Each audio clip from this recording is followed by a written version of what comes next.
क्या आपको भी डर लगता है कि आप किसी टॉक्सिक रिलेशनशिप में फंस जाएंगे? क्या आप कभी किसी रिलेशनशिप में अनकंफर्टेबल फील करते हैं लेकिन समझ नहीं पाते कि क्यों? हो सकता है आप खुद को रेड फ्लैग्स इग्नोर करते हुए या दूसरों के बिहेवियर के लिए एक्सक्यूजेस बनाते हुए पाएं। आज के वीडियो में हम जानेंगे कि कैसे पहचानें उन हिडन रेड फ्लैग्स को जो बताते हैं कि आप एक टॉक्सिक रिलेशनशिप में हैं, और सबसे जरूरी, कैसे खुद को प्रोटेक्ट करें। अंत तक जरूर देखिएगा, क्योंकि आखिर तक आपके पास वो टूल्स होंगे जिनसे आप इन रेड फ्लैग्स को पहचान पाएंगे और अपनी इमोशनल हेल्थ का ध्यान रख पाएंगे। यकीन मानिए, आप जो सीखेंगे उससे आपके सभी रिलेशनशिप्स के साथ बिहेव करने का तरीका बदल सकता है। I don't ever slow up, no I don't take shit. I got no love for the fakeness. If you wanna play tough and wanna hate this, I'll always show up.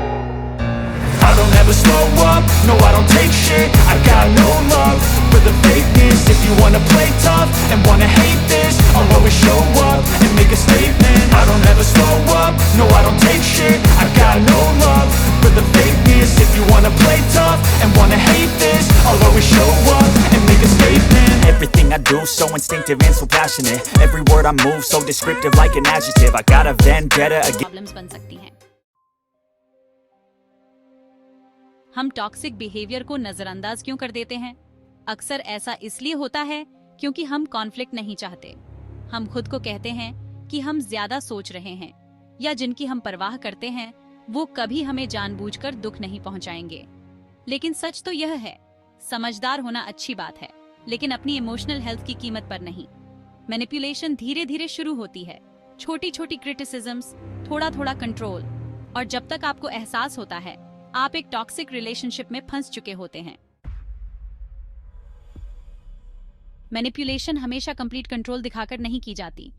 मान लीजिए आपका partner या friend आपके उन दोस्तों की बुराई करने लगे जिनके साथ आप घूमते हैं। वो जबरदस्ती नहीं करते कि आप उनसे मिलना बंद कर दो, लेकिन धीरे धीरे उनकी बातों की वजह से आप खुद ही उनसे दूर होने लगते हैं, और देखते ही देखते आपकी दुनिया बस उनके इर्द गिर्द ही सिमट कर रह जाती है। मैनिपुलेशन ऐसे ही काम करती है, चुपके से और लगातार, और यही वजह है कि ये इतनी खतरनाक होती है, क्योंकि अक्सर आपको लगता है कि आप सिर्फ एडजस्ट कर रहे हैं, लेकिन क्या आप सचमुच एडजस्ट कर रहे हैं?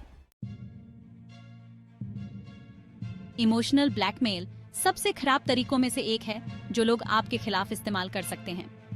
अगर तुम मुझसे प्यार करते हो तो तुम ऐसा करोगे, या अगर तुमने मुझे छोड़ा तो मैं खुद को नुकसान पहुंचा लूंगा, जैसी बातें आपको एक ऐसी स्थिति में डाल देती हैं जहां से निकलना मुश्किल होता है। इमोशनल ब्लैकमेल आपको दूसरे व्यक्ति की खुशी के लिए जिम्मेदार बनाता है, जबकि ऐसा बिल्कुल नहीं होना चाहिए। आप किसी से कितना भी प्यार क्यों न करते हो, आप उनकी खुशी के लिए जिम्मेदार नहीं हैं। यहाँ पर बाउंड्रीज सेट करना बहुत जरूरी है। अपनी इमोशनल हेल्थ को एक इकोसिस्टम की तरह समझें। आपका हर रिश्ता या तो इसे बेहतर बना रहा है या इसे खराब। जब कोई आपकी एनर्जी खत्म करने लगे या आपको बुरा फील कराए, तो समझ लीजिए कि आपको पीछे हटने का समय आ गया है। रिश्ते आपकी जिंदगी में खुशियां लाने के लिए होते हैं, ना कि छीनने के लिए।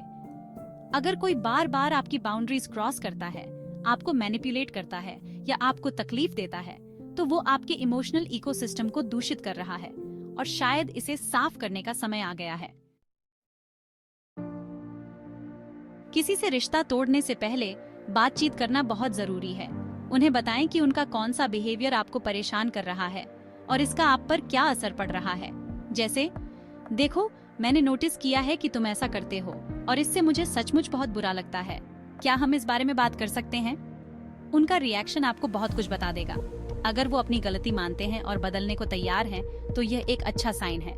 लेकिन अगर वो इसे नजरअंदाज करते हैं, दूसरों पर दोष मढ़ाते हैं या आपको गिल्टी फील कराते हैं, तो यह एक रेड फ्लैग है। टॉक्सिक लोग अक्सर अपनी गलती मानने से इनकार करते हैं और आपको ही गलत ठहराते हैं।